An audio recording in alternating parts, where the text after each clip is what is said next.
Welcome to a slow journey into the stone heart of the medieval world. Tonight, we will walk together through a castle not of fairy tales, but of shadows, secrets, and silent dangers.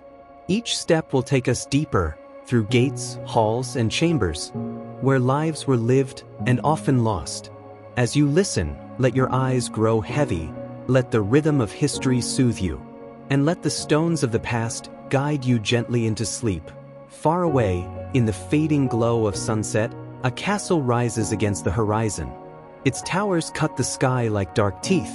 To travelers and peasants below, it seems like a place of safety, a fortress against chaos. But as we draw nearer, the stones speak differently. They hum with coldness, with fear, with centuries of blood hidden in their cracks. The castle does not welcome, it warns. Even before crossing its threshold, we sense we are entering a world built not for life, but for defense and for death.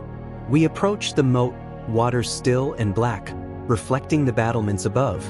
At first, it looks peaceful, but the smell betrays its secret. This water is thick with waste, with rot, with disease.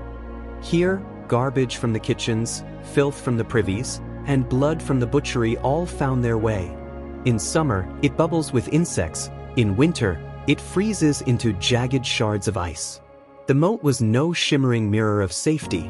It was a moat of sickness, a moat of slow death. And yet, across its trembling bridge, we must go. The drawbridge creaks as it lowers. We pass beneath the gatehouse and feel its jaws close around us. Above, the murder holes gape like watching eyes. Defenders could pour boiling oil or drop stones with a single shout. The walls here narrow, pressing close. It is easy to imagine the screams of men trapped, crushed, pierced by arrows. But it is not only enemies who feared this space. Even those who served the Lord walked carefully, cautiously. For one wrong step, one panicked rush, and the castle's own mouth could devour its children. We emerge into the courtyard, not a bright, lively square of stories, but a cluttered, foul-smelling yard. Animals are tethered here, their waste soaking into the mud. Chickens flutter, pigs grunt, dogs snarl. Servants hurry past with buckets, hay, and firewood. The ground is slick, the air damp and heavy, and the walls loom above so tall that the sun seems swallowed. The courtyard is alive with movement, yet it feels like the yard of a prison, where every sound echoes, and every shadow hides fatigue, hunger, and fear. From the courtyard, we slip into the kitchens. At once the air thickens, flames roar from the hearths, smoke curls into every corner. Cauldrons bubble, knives flash, sweat drips. Men and women rush, carrying trays of meat, baskets of bread, barrels of ale. But the danger is everywhere. Grease coats the floor, fires leap unpredictably, blades slip from tired hands. Here, food may nourish, but it may also kill. Through fire, through choking smoke, through spoiled meat or poisoned drink. The kitchen, heart of sustenance, beats also as a chamber of peril. We step out from the smoke of the kitchens into a chamber vast and echoing, the great hall. Banners hang heavy on the walls, bright with color, but faded with soot. The stone floor is strewn with rushes, damp with spills, alive with scurrying vermin. Above us, wooden beams groan under their own weight, and the fire from the central hearth sends smoke spiraling upward, catching in our lungs, stinging our eyes. Here, lords dine, judgments are given, songs are sung, yet beneath its splendor lies danger. The warmth suffocates, the air is thick, and even celebration feels uneasy, as though the hall itself knows how fragile life is within these walls. Up winding stairs, we find the Lord's private room. It is grand compared to the world below. A heavy bed piled with furs, a chest of carved wood, candles flickering against narrow windows. But even here, comfort is an illusion. The wind cuts through the arrow slits, chilling the air to the bone. Every night, the Lord lies awake, listening for footsteps, fearing the taste of poisoned wine, wondering if betrayal waits outside his door. Wealth surrounds him, yet peace is a stranger. In this room, paranoia sleeps beside him. and the shadows on the walls whisper secrets until dawn. Not far below, in the hidden corners of the castle, the servants crowd together in their own quarters. Dark, low ceilings, straw for bedding, bodies pressed for warmth. The air is damp, heavy with breath and the stench of illness. Here, coughs echo through the night. Fleas bite, lice crawl, hunger gnaws. Children cry softly, their mothers hush them, fearing the Lord's wrath should noise disturb the upper chambers. For these men and women, life in the castle is not safety, but endless labor, endless obedience, and the slow erosion of body and spirit. We climb again, higher, through a narrow spiral stair. The stones are worn smooth by countless feet, slippery in the dim torchlight. The stair twists tightly, built to hinder an attacker's sword arm. But in daily life, it is a silent hazard. One slip, one stumble, and the fall is long, unforgiving. Many bones have been broken here. Many lives ended with a cry cut short in the dark. Even within peace, the castle claims its toll, turning defense into quiet tragedy. At last, we emerge into the wind at the tower's crown. The world stretches vast below, fields, forests, winding rivers. From here, a guard keeps watch. Hour after hour, night after endless night. The stones tremble in storms. Lightning splits the sky, and the cold sinks deep into flesh and bone. Loneliness gnaws harder than hunger. Silence presses heavier than armor. Here, at the highest point, the castle feels less like a fortress of strength, and more like an altar where minds are slowly broken by solitude. In the center of the courtyard stands a stone well. Its rope is worn smooth by countless hands, its bucket heavy with the weight of survival. But this water is not pure. From the walls above, waste drips into the soil. From the garderobes, sewage seeps unseen. And what rises in the bucket often carries the taste of sickness. Children drink it, mothers cook with it, soldiers quench their thirst. And with every swallow, unseen death travels within. The well was meant to give life, but more often it carried slow and silent poison. High in the walls, a narrow chamber juts outward, a small stone room with a hole that drops to the moat below. This is the garderobe, the castle's toilet. Cold air cuts through the slit in the wall, the smell of waste clings to the stones, and beneath, the moat churns with filth. Servants clean what they can, but much of it seeps back, infecting water, infecting food. Those who enter here pray for quickness.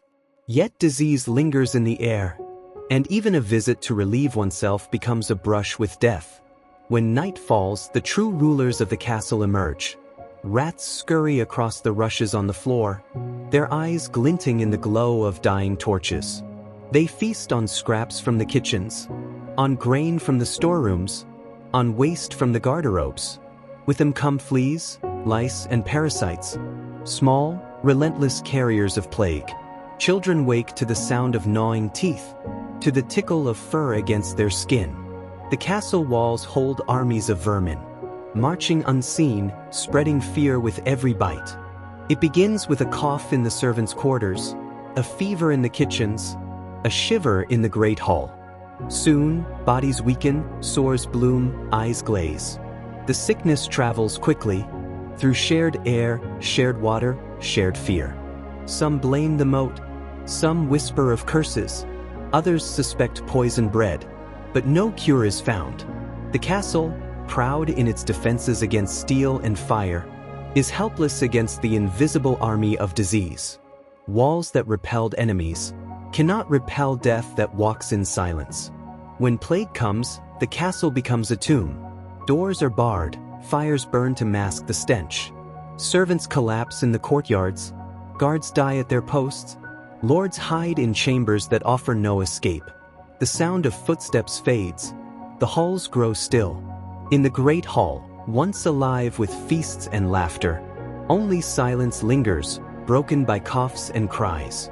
The Black Death seeps into stone, into wood, into memory, leaving the fortress empty, haunted, a monument not of strength, but of fragility. Inside the castle, fire is both friend and enemy. In the great hall, logs roar within the hearth. Sparks leap upward, smoke curls to the rafters. The flames give warmth to frozen bones, light to shadowed walls, and the illusion of safety to those gathered around. But fire is never tamed. A spark lands on dry rushes, a candle tips in a dark corridor, and suddenly the castle of stone becomes a trap of timber and smoke. Many fear invaders, but more often, it is fire from within that destroys the stronghold. Above the hearth, the rafters blacken with soot. Generations of smoke stain the beams, turning wood into brittle shadow. The air grows thick. Lungs ache, eyes sting, throats rasp. Children cough through the night. Mothers wave smoke from their cradles. Yet there is no escape. The fire must burn, and with it, the slow poisoning of every breath. The castle is warmed, but it is also suffocating its people from within. Beyond the thick stone walls, winter rages. Snow heaps upon the battlements. Ice seals the moat. The sky hangs heavy with silence. Inside, the cold finds every crack, slipping beneath doors, creeping through arrow slits, settling into bones that already ache with hunger. Servants wrap in coarse wool, lords in heavy furs, yet still they shiver. The castle may keep out armies, but it cannot keep out the breath of winter. In winter, food stores dwindle. The granaries stand nearly empty.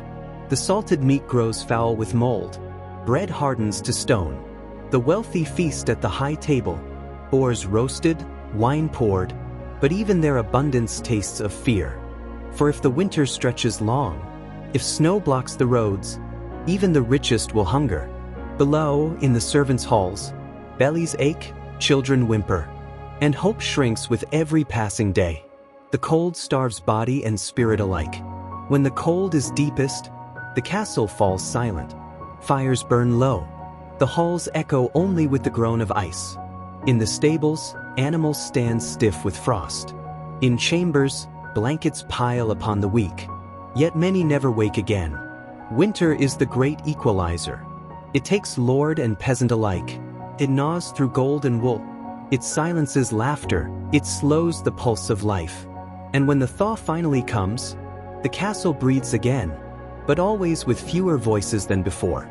The great hall glitters with torches.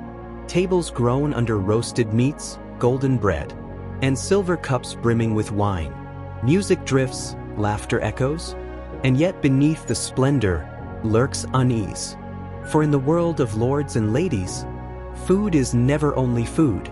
Each goblet may hold more than wine. Each dish may conceal more than spice. Those who raise their cups glance sideways, wondering, is this feast a gift of life, or a banquet of betrayal? A servant pours dark red wine into a jeweled chalice. The Lord lifts it, but his eyes search the surface for signs unseen. For poison is silent. It has no taste, no smell, no warning.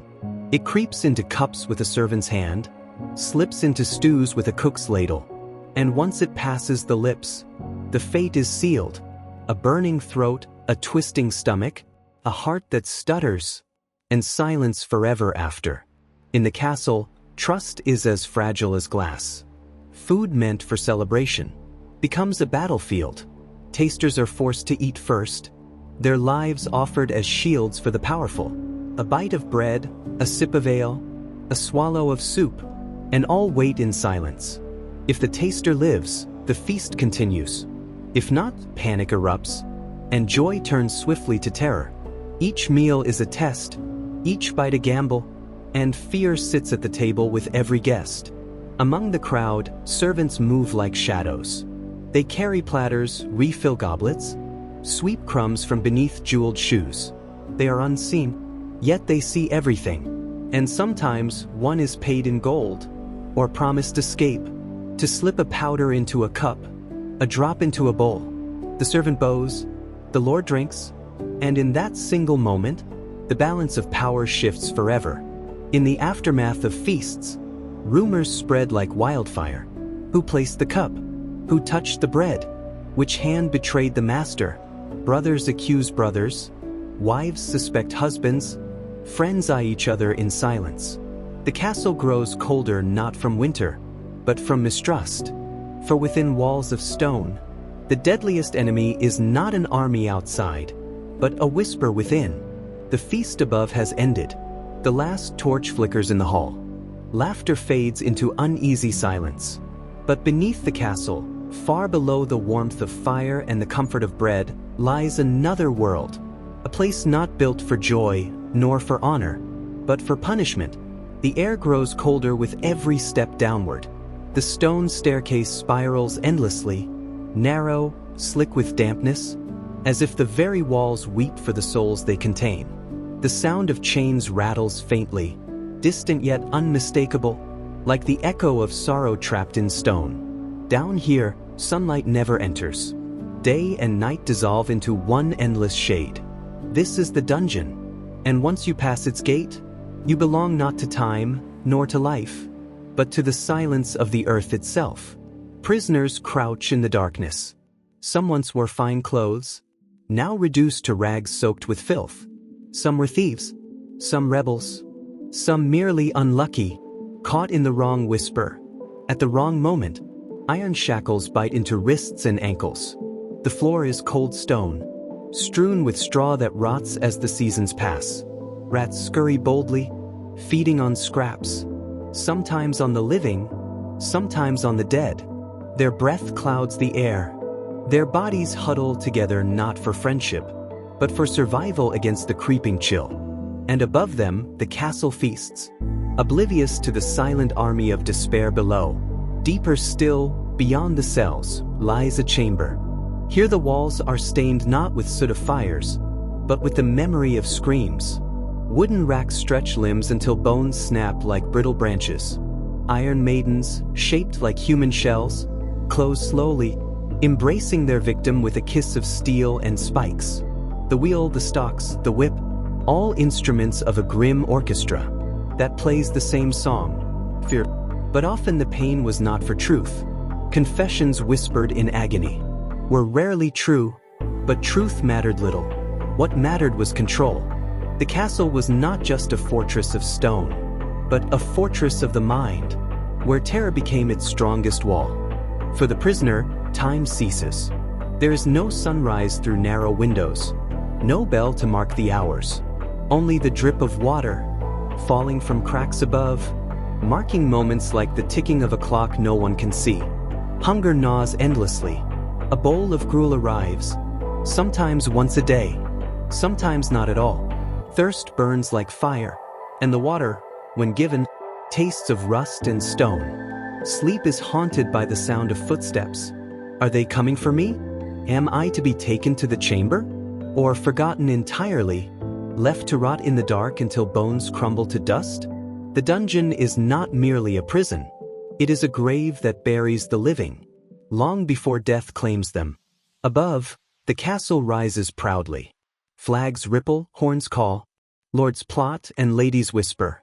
But below, silence thickens like fog. The silence of those who have lost their names. The silence of chains that hold more than bodies. They hold the memory of fear. And this silence seeps upward, invisible, inevitable, touching every stone of the fortress. For every castle carried two faces, one of glory, shining with banners, battles, and feasts, and one of shadow, hidden beneath, where men and women faded not from the strike of swords, but from the slow erosion of hope. Sometimes, when the wind rattled through the towers at night, those above swore they could hear the cries of the forgotten, rising from below, like ghosts that never found peace.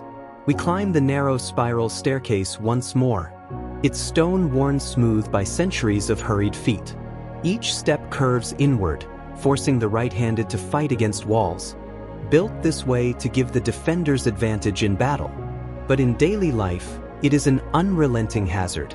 A misstep sends one tumbling into darkness, bones breaking with a muted scream, echoing off walls that never answer. Torchlight flickers on the curve of the stones, casting long shadows that twist like fingers, making even familiar steps feel foreign, making every climb a cautious meditation. Between survival and disaster, some corridors are more than they seem. A false door swings open with the slightest push, revealing a drop to the lower chamber below. Rocks were placed to tumble, to crush or slow invaders. Yet these same mechanisms claimed lives of the careless, or the curious, those who knew the castle but not its secrets. A step taken too quickly, a hand pressed in trust against stone, and suddenly the floor is gone. The fall swift, cold, and merciless. The castle is a labyrinth, but not only to confuse outsiders, it confounds its own children as well. In the walls, narrow passageways twist in secret. Some lead to safety in times of siege, others to storage, to quiet observation, or to forgotten rooms. But the passages are cramped, dark, their air thick with dust and damp. Slips are easy, claustrophobia common, and missteps leave one trapped for hours, or days, until someone above remembers the forgotten stone door. Here, the castle teaches patience, and instills fear in those who walk too boldly. We reach the exterior walls, and peer through the narrow arrow slits. They are openings only a hand can reach, designed for defense, for precision in attack. But for those inside, they are cruel frames of danger. Lean too far, and the drop is lethal. Try to pass food or messages through, and the narrow gap bites, scratches, bruises. Light barely reaches the interior, air struggles to circulate, and the walls that promise protection sometimes act as invisible cages, tightening with every step. As we traverse these stairways, corridors, and narrow walls, one begins to feel the subtle erosion of spirit. Every misstep, every shadow, every sudden drop teaches vigilance, suspicion, and fear. Even the strongest mind bends under constant danger. Even the bravest soul trembles at shadows in familiar stone. The castle is alive with intention, its architecture a teacher of patience, obedience, and terror. And slowly, without the outside knowing, those who dwell within are reshaped, their courage measured, their fear refined, their lives forever marked by the silent lessons of stone. We wander deeper into the inner chambers. The stone walls are cold, slick with moisture that drips in silent rhythm. Moss and mold cling stubbornly, their green and gray veins creeping like silent fingers across the masonry. The air smells of earth, decay, and old stone. Each breath carries the faint taste of rot, a reminder that even the very walls of the castle can harm those within. Here, life is persistent, but it is fragile too, nourished by neglect, weakened by damp, and shadowed by silent disease. A narrow stream trickles through the castle, intended for washing and drinking, but the source is compromised.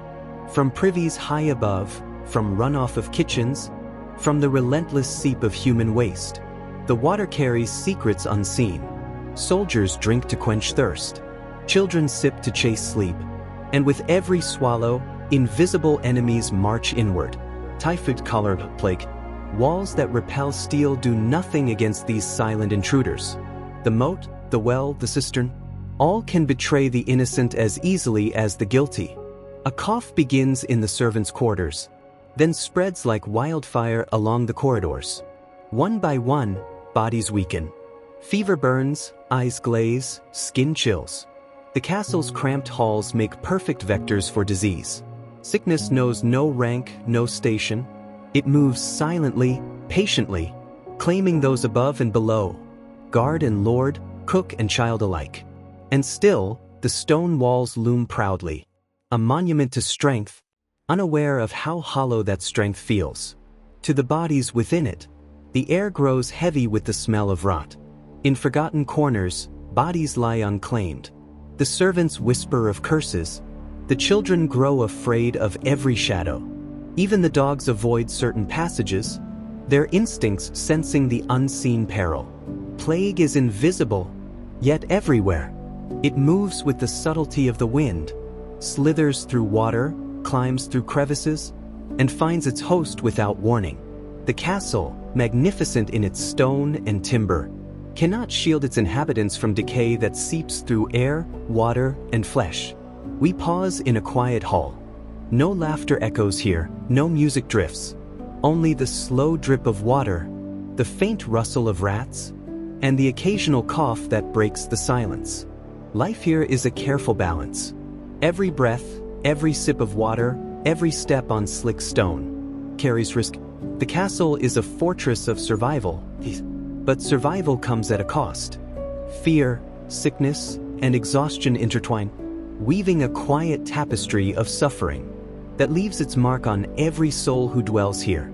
Even in its grandeur, the castle is a reminder that protection often comes with pain, and that the walls which keep enemies out cannot keep danger, decay, and death away from those inside. Winter arrives silently, its breath sliding beneath doors and through arrow slits. The stone floors, already cold, become ice underfoot. The fire in the great hall roars, but its warmth reaches only so far. Hands are blue, noses red, and every breath tastes of frost. Servants huddle in straw, wrapped in furs too thin for the merciless cold. Even the Lord's chamber is not immune. The wind cuts through small windows, and the comfort of wealth does little against the deep chill. Outside, snow piles high, and the castle becomes a fortress not only against enemies, but against the deadly season itself. Water is life, yet in winter it turns to stone. The well freezes, the moat locks in ice, and every drop for cooking, cleaning, or drinking must be chipped free. Buckets are heavy, hands numb, lips cracked. Even when water is found, it carries the sharp taste of ice, and often brings with it illness, from storage that was never clean. Every sip is a gamble. Will it nourish, or will it deliver fever and chills? The castle, meant to protect, now forces its people to struggle against an enemy that cannot be fought with swords. The granaries grow thinner. Bread hardens, meat spoils, root vegetables rot. The lords may dine on preserved game, but below, the servants and children feel the gnaw of hunger. They eat slowly, carefully measuring portions, watching one another with quiet anxiety. Fatigue and malnutrition steal strength, and with every passing day, hope shrinks like a dying ember. Cold, hunger, and exhaustion combine to form a silent, persistent enemy that attacks body and mind alike. Night comes early in winter, darkness falls, and the cold tightens like a vice. In the chambers, blankets are stacked high, but they do little to protect trembling limbs. Frostbite creeps along fingers and toes, and coughing echoes in the halls, mixed with the moans of those too weak to move. The castle, proud and high, looms over a world of frozen suffering. Even laughter is scarce, and joy becomes a fragile, fleeting warmth. In the shadow of relentless winter, winter is more than cold. It is a slow erosion of mind and spirit. Isolation grows with the shortening days. Dark corridors twist and lengthen in perception. Fear multiplies, anxiety whispers from every corner. Children grow pale, eyes wide, haunted by the shadows of empty halls. Servants speak less, moving silently, while lords pace endlessly, imagining betrayal, assassination, or collapse. The castle may survive the winter, its walls holding against wind and snow. But those within, those living, breathing souls, carry winter in their hearts long after the thaw. The season leaves its mark, not only on body but on the mind, a quiet fortress madness that lingers like frost on stone. The hearth in every chamber burns like a small sun. Logs crackle, flames leap, sending sparks dancing across wooden beams. In winter, this fire is a blessing. It warms frozen bodies, comforts trembling hands, and drives away the darkness. But fire is not tame. A careless spark lands on rushes scattered across the floor, and suddenly warmth becomes threat. Wood, tapestry, and straw ignite in a quiet frenzy. The stone walls contain the flames, yes, but they also trap the smoke, turning the room into a suffocating furnace. Even those accustomed to danger pause here, coughing, eyes watering, lungs straining. For the castle itself can be a slow, smoldering killer. Smoke rises relentlessly, seeking every crevice. It curls along staircases, presses against doors, fills sleeping chambers with a gray, choking mist. Those who try to flee stumble over stones, hands grasping at walls, feet slipping on polished surfaces. Even the strongest lung struggles to draw clean air. And for those already weakened by hunger, cold, or sickness, smoke becomes an invisible predator, stealing breath and bringing panic to hearts already heavy with fear. The castle, magnificent from the outside, feels suddenly alien, a labyrinth of choking corridors and burning shadows. It is not only fire that threatens. In kitchens, iron braziers burn low. Candles drip silently, and cooking fires release invisible threats. Carbon monoxide gathers where ventilation fails. A quiet killer that leaves no mark, only weakness, headaches, and the slow dimming of consciousness. Servants work unaware. Children sleep in chambers above, and lords pace their rooms, breathing the unseen poison. The castle's walls, designed to keep enemies out, cannot keep danger out from within. Here, the air itself conspires against life. Every great hall, every chamber, rests upon heavy wooden beams. Over time, the wood sags, cracks, and weakens under the weight of stone and frost. Sometimes a beam groans, a subtle warning. Sometimes it snaps without notice. Sleepers in the chambers below wake to terror. Crash of timber above, dust falling like snow. And the castle shows again its indifference to human fragility. Even the strongest walls cannot prevent gravity and decay from claiming those who dwell within. Every structure meant to protect can also betray. In the dead of night, a part of the upper hall gives way. Stone tumbles, wood shatters, and the sound echoes like thunder through empty corridors. Servants, guards, and even the lord awake too late, as the castle itself claims a victim. No enemy struck this blow. No siege forced this tragedy. Only time, decay, and the relentless weight of stone and timber. And yet, life continues. The castle endures, though scarred and imperfect, reminding all within that survival is not guaranteed, and that even the grandest fortress is no sanctuary from collapse, fire, or poison. Above the gatehouse, small openings pierce the stone ceilings. Murder holes, as they are called. From these holes, defenders could pour boiling oil, drop stones, or shoot arrows, targeting enemies trapped below. But these openings were as indiscriminate as fate itself. A misstep, a sudden slip on the worn stones, and a servant, or even a child, could be caught in the wrong place at the wrong time.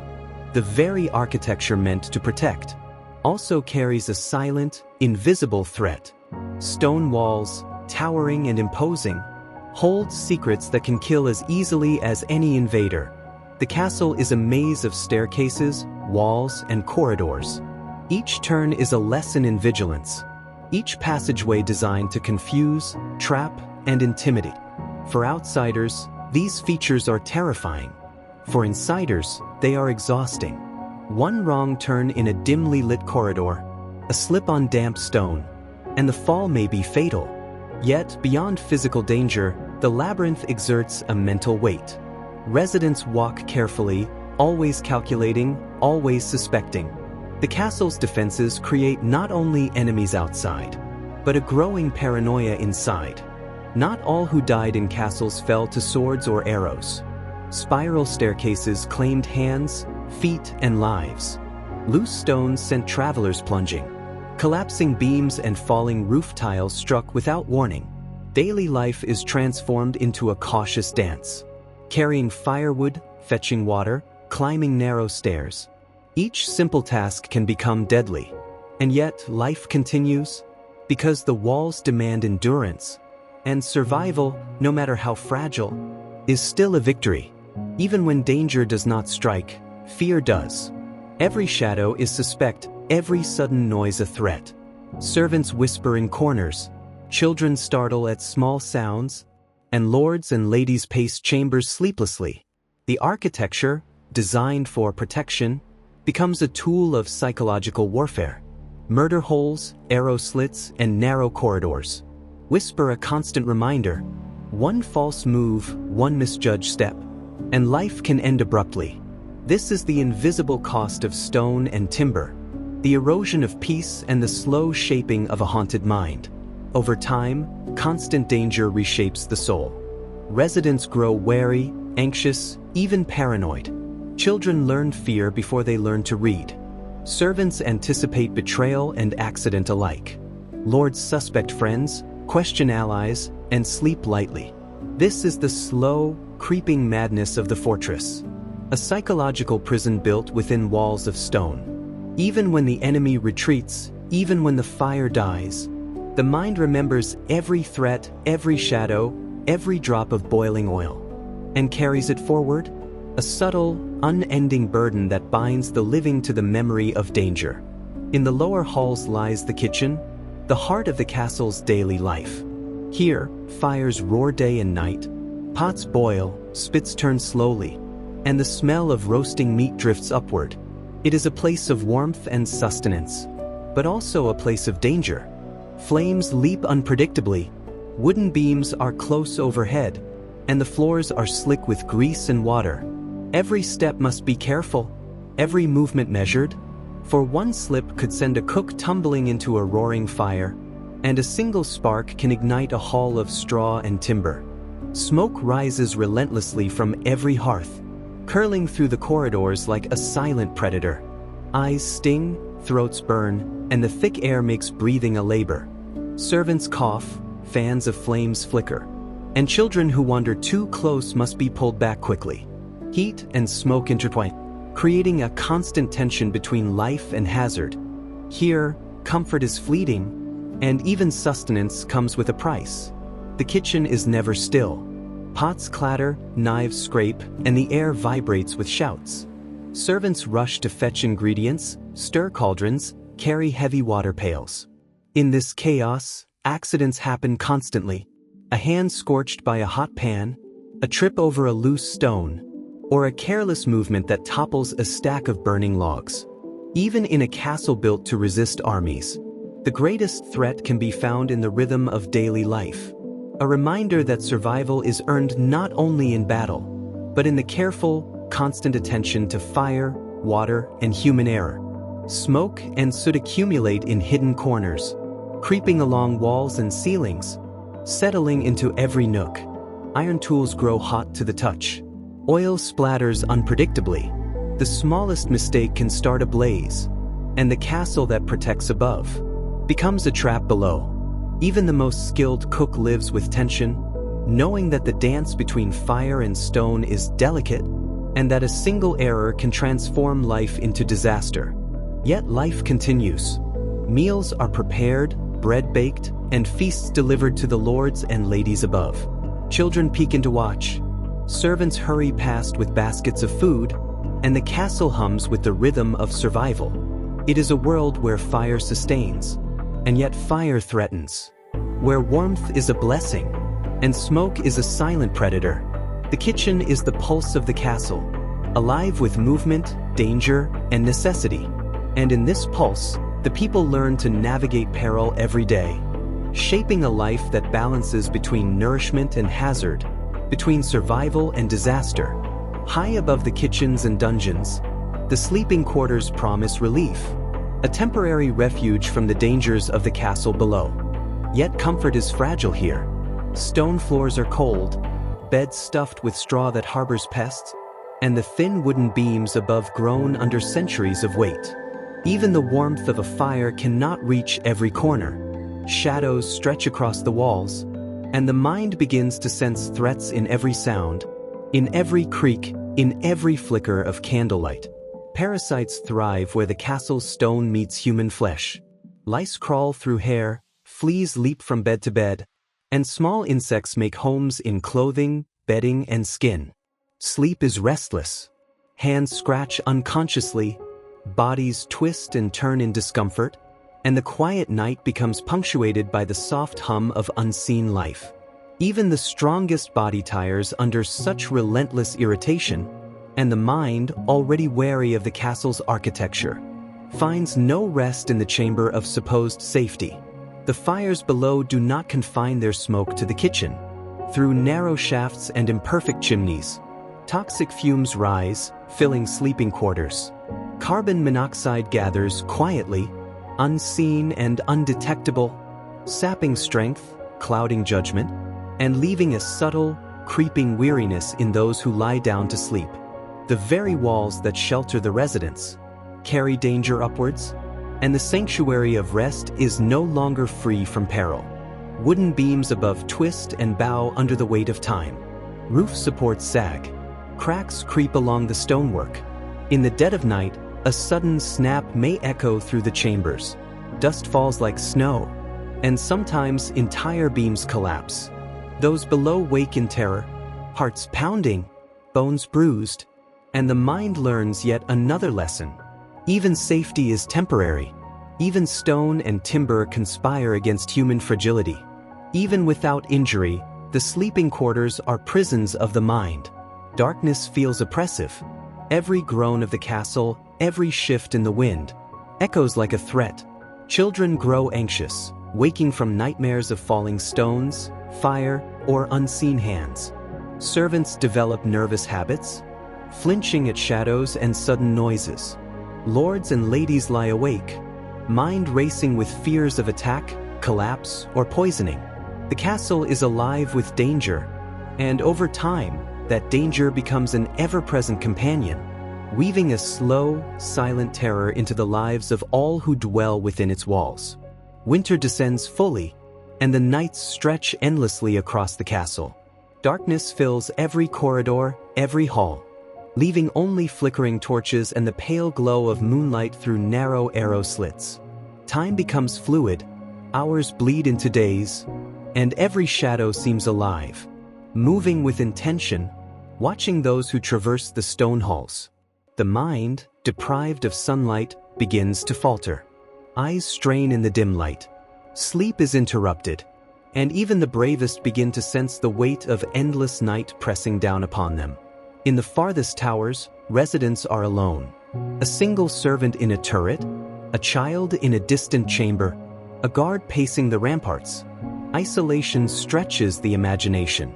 Every sound, footsteps, distant laughter, the groan of a beam, becomes a threat.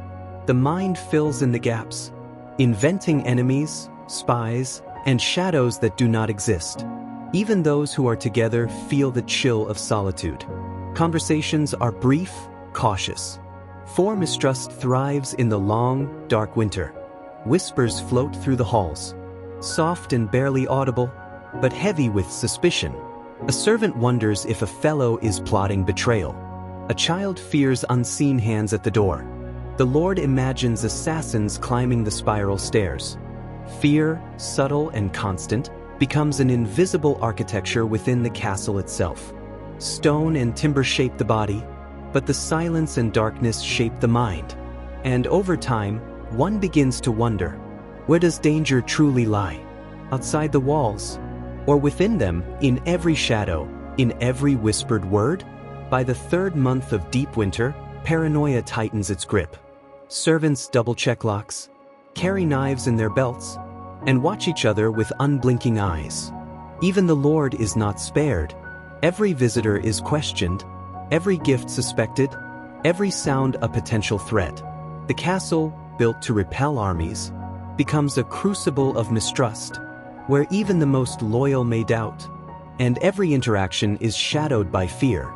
Tension stretches between residents like the frozen wind outside. Lords quarrel with advisors, servants snap at each other, and children grow fearful and withdrawn. Love and friendship are tested daily. Every shared meal is a negotiation, every bed a small island of uneasy peace. Winter, darkness, and confinement forge a psychological pressure, slowly shaping personalities, bending wills, and eroding trust. The castle is not just stone and mortar. It is a living experiment in fear, patience, and survival, and those who inhabit it carry the marks of its relentless weight. In the quiet corners of the castle, subtle signs appear. A cough here, a fever there, unnoticed at first. The cold and darkness have weakened bodies, and the contaminated water and poorly stored food now begin their silent work. Servants whisper of malaise spreading from chamber to chamber, but the lords and ladies, focused on power and survival, pay little heed. And so, the castle, meant to protect life, becomes a slow-moving trap. Crowded halls and narrow stairways aid the invisible enemy. One cough passes to another, one contaminated morsel infects the next. The infirmary, if it can be called that, is quickly overwhelmed. Bodies pile in corners, the sick groaning quietly, while caretakers labor tirelessly, often succumbing themselves. Disease does not choose. It moves with indifference, claiming the strong, the weak, the noble, the lowly. Every breath carries risk, every step becomes calculated. In the cold storage, supplies have been tainted. Meat turns sour, root vegetables rot, bread hardens with mold. The cook tries to salvage what he can, but illness is unavoidable. Those who eat the tainted provisions grow weaker. Fever burns, skin pales, limbs ache. And yet, starvation is a rival enemy, forcing residents to make impossible choices between hunger and sickness. Outside, invaders may come and go, but the true siege is internal. Every hallway is a potential incubator of disease. Every common space a breeding ground for infection.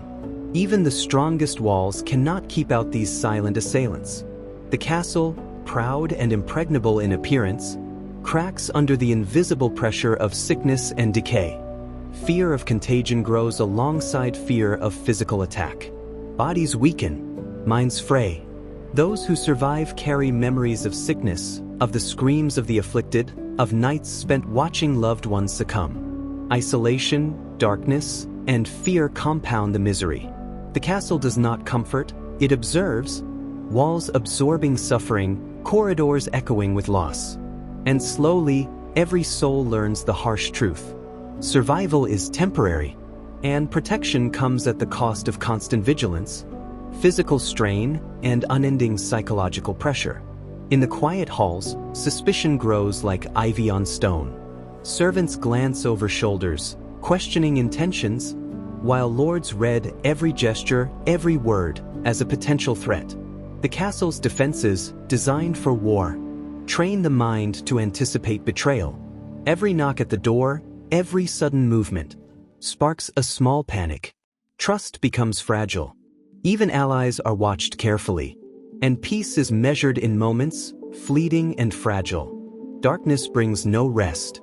The mind races, replaying conversations, actions, and imagined threats. Eyes strain in the dim candlelight. Sleep comes fitfully, broken by fears of assassination, accident, or disease. Even in the largest chamber, surrounded by guards, the Lord may lie awake, counting threats, calculating every possible betrayal, unable to trust even the very walls that surround him. Below stairs, the servants bear their own silent torment. Tasks are completed with care, yet every misstep could provoke anger, punishment, or worse. Their nerves are taut, muscles stiff from constant vigilance. Conversations are measured, smiles are rare. Even in shared meals or fleeting moments of rest, an undercurrent of fear persists. Paranoia is not only a tool of the powerful, it spreads, infecting everyone within these stone walls. Children, raised amidst danger and tension, learn to fear before they can even speak. They hear whispers in the halls, witness arguments, see the worried glances of adults. Even play is cautious. They move quietly, avoid certain corridors, and learn early that the castle is a place where mistakes are punished, where every shadow could hide a threat. The psychological imprint of this life lingers long after childhood passes, shaping a generation steeped in caution, suspicion, and anxiety. Every resident, high or low, carries the invisible weight of the castle. Stone walls, arrow slits, and murder holes are not just physical structures. They are mental instruments, shaping fear, obedience, and tension. Life becomes a constant exercise in vigilance. Breath is measured, movements calculated, words carefully chosen. The castle lives in the minds of its people, as much as it does in stone and timber. And slowly, subtly, this relentless psychological pressure transforms the castle from a fortress of defense into a crucible of anxiety, paranoia, and enduring mental strain. Winter tightens its hold with silent cruelty. Every corridor, every chamber, feels colder than the last, and stone walls do little to protect against the biting wind. Fingers turn blue, toes numb, and the warmth of fire barely penetrates frozen bones.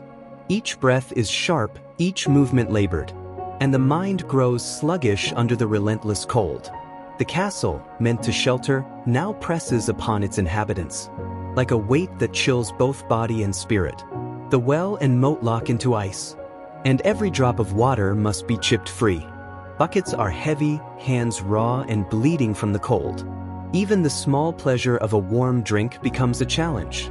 Contaminated ice carries hidden risks, and those who consume it may find themselves weaker, more vulnerable to fever, chills, or worse.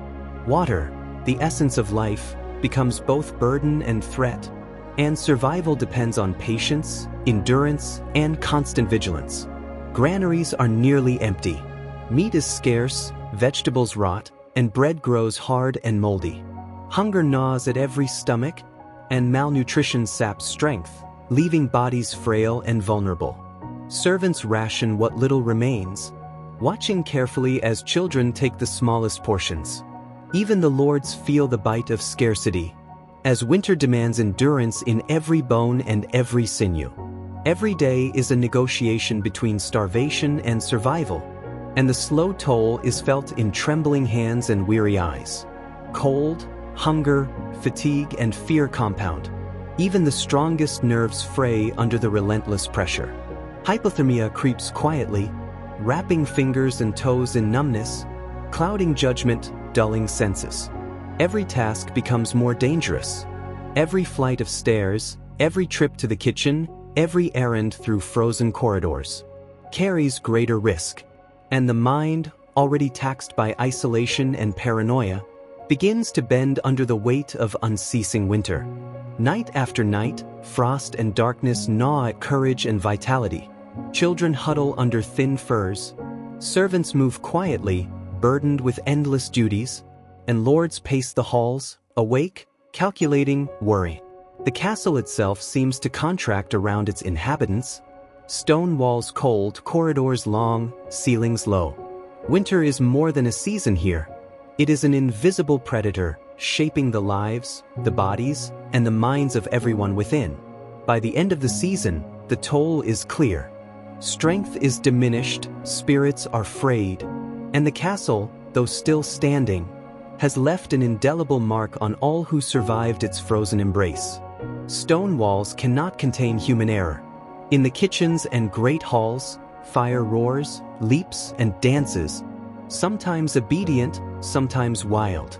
A dropped torch, a spark on a tapestry, or a careless servant brushing against embers can turn warmth into a roaring threat. Even the noble chambers are not immune. Fires begin quietly, almost unnoticed, and then spread with terrifying speed, reminding all that the castle itself can be a predator. Smoke rises, curling through corridors, seeping into sleeping chambers, stairwells, and hidden alcoves. Eyes sting, lungs ache, and breath becomes laborious.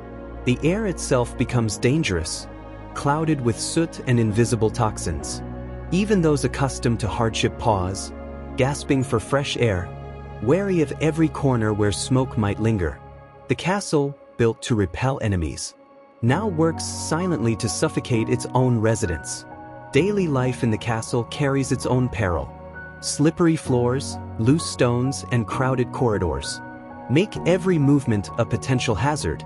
Carrying hot coals, fetching water, climbing narrow stairs, each routine task holds the threat of burns, falls, and crushed limbs. Wooden beams sag, floors creak, and ceilings threaten collapse. Even the most careful inhabitant knows that survival depends on constant vigilance. The castle tests patience, reflexes, and courage in every step. Every inhabitant lives with the whisper of danger. A sudden crash, a falling object, a flicker of flame, and the mind leaps to the worst-case scenario. Servants flinch at shadows. Children wake from nightmares. Lords pace corridors, calculating risks, anticipating disasters that may never come, yet feeling them as real as the cold stones beneath their feet. Fear becomes a constant companion, shaping behavior, limiting trust, and adding weight to every decision. The castle stands proudly, seemingly invulnerable. But life within is a delicate balance. Fire, smoke, collapsing beams, and human error combine with hunger, cold, and psychological strain to form an invisible siege upon its inhabitants. Even the strongest hearts learn vigilance, and even the bravest minds bend under the silent pressures of the walls. Here, every day is a negotiation with danger, every breath a small victory, and every night a trial of courage, endurance, and patience. The castle is not merely stone and timber. It is a living entity demanding constant respect, rewarding caution, and punishing neglect with swift, often invisible consequences. Above the halls, wooden beams groan and bend. Stone walls, centuries old, bear the weight of time, frost, and siege. A sudden crack echoes through the castle, dust falls like snow, and a ceiling surrenders to gravity. Servants rush to help, but the damage is done. In these halls, safety is temporary, and even the strongest walls can betray. The mind learns vigilance. Every step is measured, every corridor considered a potential hazard. Dark corners hide more than shadows. Unseen pathogens linger, spreading silently through crowded halls. Contaminated water, tainted food, and poor sanitation combine to create invisible enemies. Cholera, dysentery, typhoid, and fever strike with indifferent precision. The infirmary overflows, servants care tirelessly, and even the lords are not immune to this creeping, invisible siege. Survival depends on vigilance, luck, and careful rationing of both food and water. Primitive toilets, open cesspits, and moats allow waste to seep into water sources. Odor hangs thick in the air, a constant reminder of the castle's imperfections. In crowded chambers, disease spreads faster, and the smell itself can unsettle the mind. Servants gag as they clean, children flinch as they pass, and lords cover their noses in frustration. The castle's walls protect from external enemies, but within, sanitation failures turn daily life into a continuous negotiation with sickness. Years within the castle weigh heavily. Isolation, fear, and constant awareness of danger reshape every mind. Servants live in apprehension, children grow cautious beyond their years, and lords pace endlessly, anticipating betrayal or disaster. Every murder hole, every arrow slit, every groaning beam reminds inhabitants of their vulnerability. The mind becomes a battleground where paranoia and anxiety compete with courage and routine. Even those who survive physically carry invisible scars of prolonged psychological strain. The castle endures, though scarred by fire, disease, and decay. Life continues. Meals are prepared, fires tend, halls swept, and duties performed. But every day is lived under the weight of potential disaster. Stone walls that once seemed protective now feel confining. Corridors become trials of caution, and every moment is shadowed by memories of past accidents and illnesses. Yet, amid this relentless pressure, humans adapt. They learn patience, resilience, and vigilance, finding small victories in survival, and enduring the castle's harsh lessons with quiet determination. As centuries press on, the castle continues to stand, its walls scarred by fire, siege, and weather. Every corridor, every chamber, every arrow slit carries stories of survival and loss. The inhabitants move carefully, aware that danger persists in every corner, whether it is a falling beam, a lurking disease, or a moment of human error. Here, life is not leisurely, it is constant vigilance. And the mind learns that even safety is temporary, that the very structure meant to shelter can also threaten. Castles are paradoxes. Fortresses designed to keep enemies out often ensnare those within. Murder holes, arrow slits, and labyrinthine corridors serve both to protect and to intimidate. Fire, decay, and disease linger as invisible assailants. And yet, despite all these threats, life continues. Humans adapt, endure, and persist, finding small victories in each day. Even as the castle itself seems indifferent to their struggles, behind the grandeur of great halls and high towers lies a shadowed reality. Accidents claim lives. Disease takes the weak and the strong alike. Psychological strain reshapes families and generations. Children grow cautious, servants move with constant vigilance, and lords live in a cycle of fear, mistrust, and sleepless nights. The castle may stand as a monument of power and defense, but it is also a monument to human endurance and to the subtle, relentless cost of surviving within its walls. Every resident learns patience, caution, and resilience. Every misstep is a lesson, every disaster, a reminder of mortality. The castle teaches that survival is a negotiation with danger, not just from enemies, but from the architecture itself, from the fires and beams, the contaminated water, the darkness, and the cold. Through hardship and fear, humans adapt, discovering strength in vigilance, courage in repetition, and solace in small moments of warmth and safety. And so, as we step back from the stone walls, we see the castle not only as a fortress, but as a living, breathing entity that shaped the lives, minds, and spirits of those within. It is a monument to strategy, ingenuity, and defense, but also to suffering, endurance, and the human spirit. In the quiet aftermath, we understand the paradox. The castle kept enemies out, yet trapped and tested its inhabitants. And in this understanding, we glimpse the depth of human courage, the fragility of life, and the resilience that allowed humanity to endure, even amid the cold, dark, and perilous halls of stone. As the fires dim and the shadows lengthen, we leave the castle behind, carrying with us the silent lessons of its walls, lessons of vigilance, patience, and the quiet strength that comes from enduring the unendurable. Dawn creeps slowly over the castle, casting pale light across frost-covered battlements. Servants stir quietly, stepping over the sleeping bodies of colleagues, preparing water, lighting small fires, and tending to the animals. The halls echo softly with footsteps, the clang of metal, and the distant lowing of livestock. Even in the calm of morning, vigilance remains. Every corner is observed, every sound measured. For danger has become as natural as breathing in these stone walls. In the great hall, lords and ladies take their positions, attended by servants, scribes, and messengers. Orders are given with precision, meals distributed with care, and yet every action carries the weight of consequence. Hierarchy is more than social structure. It is survival. A misplaced word, a slow response, or an unobserved error can ripple through the castle, bringing punishment, fear, or subtle reprisals. The castle, in its silent wisdom, teaches the mind to calculate every gesture, to anticipate reactions, and to navigate the invisible currents of power. Even as daily routines continue, unseen threats linger.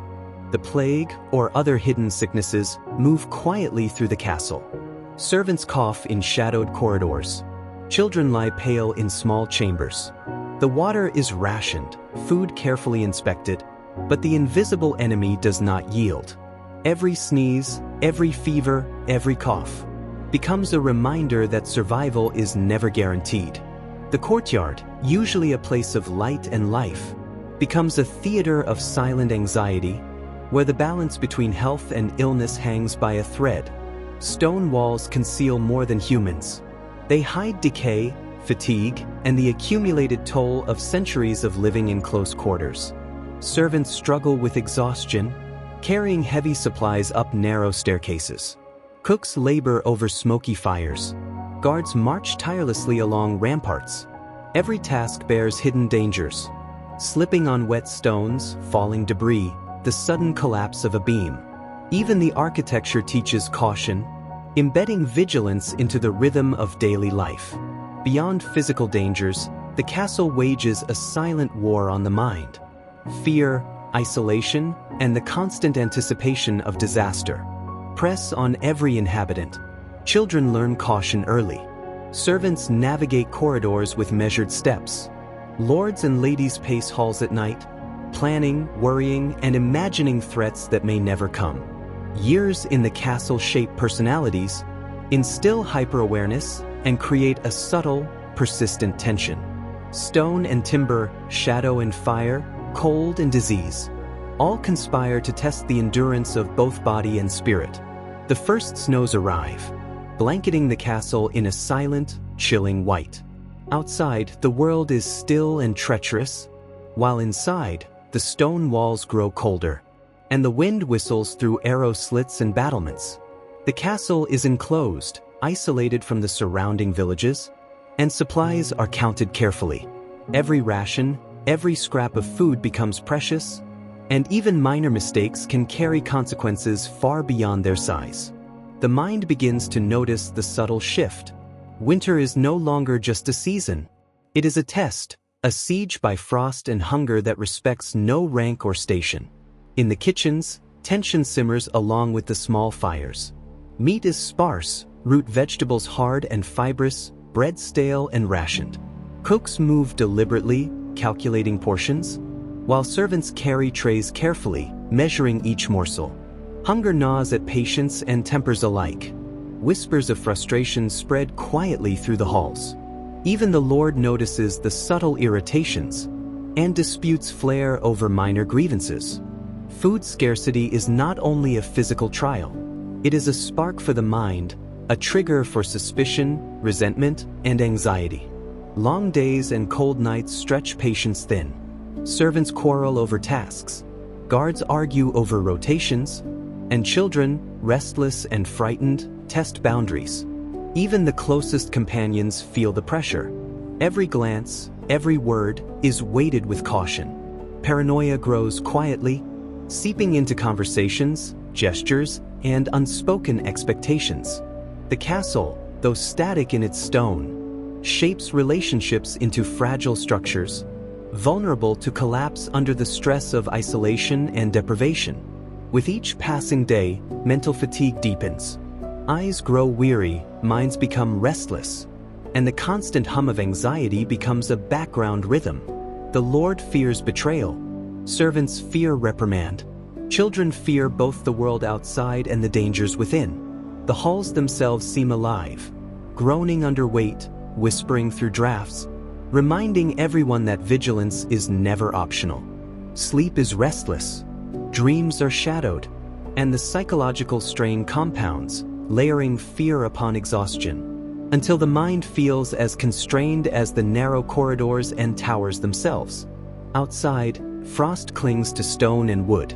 Inside, the invisible siege continues. Hunger, cold, fatigue, and fear press upon every resident like the walls themselves closing in. Even laughter is measured, steps careful, speech cautious. The castle tests more than strength. It tests patience, resilience, and endurance. Each day survived is a quiet victory. Each night endured a testament to human determination. And slowly, without fanfare, the inhabitants learn the rhythms of survival in this frozen, shadowed world, where danger is constant and comfort is rare. As winter deepens, a new threat moves quietly through the castle. Coughs echo in narrow corridors, fevers burn in hidden chambers, and pale faces pass unnoticed until the body weakens too much to hide. The cold, isolation, and malnutrition have weakened the inhabitants. Even the strong shiver, wrapped in furs and blankets, aware that disease is patient, silent, and impartial. The castle, so carefully fortified against outside enemies, cannot hold back this unseen intruder. Its walls, arrow slits, and murder holes offer no protection from the invisible assault of illness. Servants carrying firewood or water stumble from weakness. Hands shake, knees falter, and a single fainting spell in a corridor draws alarmed cries from those nearby. Exhaustion spreads like a silent contagion, making even simple tasks dangerous. Cooks struggle to stoke fires, guards lose focus on the ramparts, children cling to anyone who passes. The mind grows sluggish alongside the body, and fear begins to intertwine with physical suffering, creating a slow, creeping tension in every stone-lined chamber. The infirmary overflows with pallid, shivering bodies. Fevers flare, rashes spread, and coughs echo like whispers of doom. Even careful attention cannot prevent the inevitable. Some succumb quickly, others linger, weakening day by day. The castle is both sanctuary and prison, a place where survival depends on endurance, luck, and relentless vigilance. Every sound becomes a potential warning, every shadow a reminder of mortality. The inhabitants navigate this peril with caution, hope, and quiet despair. Death is no longer distant. It walks the halls with measured steps. Children watch quietly as parents struggle to rise from bed. Servants whisper prayers under frozen breath. Lords pace, calculating who is fit, who is vulnerable, and who may succumb next. The psychological weight is heavy. Each heartbeat echoes in tension-filled chambers. Every cough is a reminder of fragility. Every faint, a testament to the castle's relentless trials. Even in warmth, fear persists. For the mind cannot separate danger from survival in these unforgiving walls. Yet life continues. Meals are rationed, fires stoked, corridors patrolled. Each small action, each careful step, each measured breath is an act of quiet heroism. The castle's walls, though oppressive, contain resilience. The inhabitants endure, drawing strength from routine, companionship, and fleeting moments of light. And as the nights lengthen and the cold deepens, they discover a fragile rhythm, a way to live even amid sickness, exhaustion, and fear, holding on to the faint hope that spring may one day reach these frozen battlements. As the first rays of spring pierce through the arrow slits, the frost begins to melt from the castle's stones. Corridors that were once icy and treacherous now glisten with drops of melting water. Servants step carefully, boots splashing in small puddles, while the scent of thawing earth drifts through the gates. The cold, oppressive weight of winter loosens its grip, and a quiet hope stirs in every heart.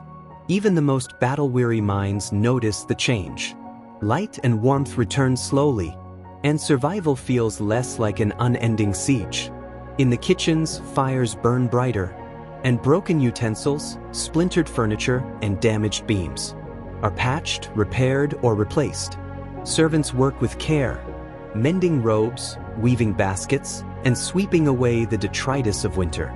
Children, once pale and lethargic, play carefully in sunlit courtyards. The castle breathes again, slowly, as life returns to its rhythm. Even the lords notice the subtle changes, approving repairs, watching the work, and slowly allowing themselves a quiet sense of relief. With the warmth of spring comes the easing of tension. The constant anxiety that gripped every chamber softens, like ice melting under sunlight. Servants laugh quietly over small mishaps. Children sing softly in hidden corners. Even the Lord may pause to enjoy the sun streaming through high windows, letting the mind rest from constant vigilance. Though danger still exists, the mind finally has space to breathe, and the subtle torment of winter lifts like a long-held breath released. The castle, as ever, remains both protector and teacher. From the cold, the disease, the fires, and the collapses, its inhabitants have learned endurance, caution, and patience. Every mistake, every narrow escape, every small victory is remembered as part of the silent education of life within stone walls. The rhythm of routine, the calculation of risk, and the small acts of care, these have preserved life and sanity. The castle is more than architecture. It is a mirror reflecting the resilience, adaptability, and courage of its people. As spring spreads warmth through battlements and halls, hope returns with it. Rivers thaw, gardens begin to sprout, and animals stir. Inhabitants walk taller, speak more freely, and sleep more deeply. The trials of winter are not forgotten. They remain lessons etched in memory. But life has a rhythm beyond fear and survival. And in the quiet moments of sunshine on stone, in the laughter of children in the courtyard, in the gentle sighs of relief from the exhausted servants, there is a promise that even amid danger and decay, life endures, and resilience finds a way to flourish once more. Sunlight floods the courtyards, warming stone walls that were once cold and forbidding. Gardens begin to bloom, spilling color and fragrance into the shadowed corners of the castle. Servants carry water from the wells, dusting off frozen debris from winter's grip. Animals stir with renewed energy, and the castle hums with the gentle rhythm of life. Even the simplest moments, a breeze through open windows, the laughter of children, feel like small celebrations. After the long, oppressive winter, summer brings not only warmth but labor. Roofs are inspected, wooden beams repaired, and stone walls checked for cracks caused by frost and moisture. Servants climb ladders, balance on narrow ledges, sweat running down faces, muscles straining under heavy loads. Even a single misstep can mean injury, yet each task is essential for the castle's continued survival. The castle demands constant attention, and its inhabitants learn that even during abundance, vigilance is never optional. In the Great Hall, the lords host gatherings. Guests arrive from neighboring territories, bringing news, gifts, and the subtle tension of diplomacy. Servants move with precision, serving meals, refilling cups, and observing the interplay of power. Laughter and conversation mask quiet calculations, while children watch from behind pillars, learning lessons of etiquette and caution. Even celebrations carry risk, spilled candles, tripping over rugs, or accidental injury reminding all that the castle's hazards extend beyond winter's ice and disease. Beneath the warmth of summer, dangers persist. Beams creak under the sun's expansion. Stone walls shift slightly, loose stones fall quietly. Insects breed in hidden nooks, carrying minor irritations that can escalate into illness. The castle's corridors remain narrow, dark, and twisting. Every flight of stairs, every hidden passageway, every shadow carries potential peril even in the bright, open months. The mind, seasoned by winter's trials, continues to watch, learning to navigate both obvious and subtle threats alike.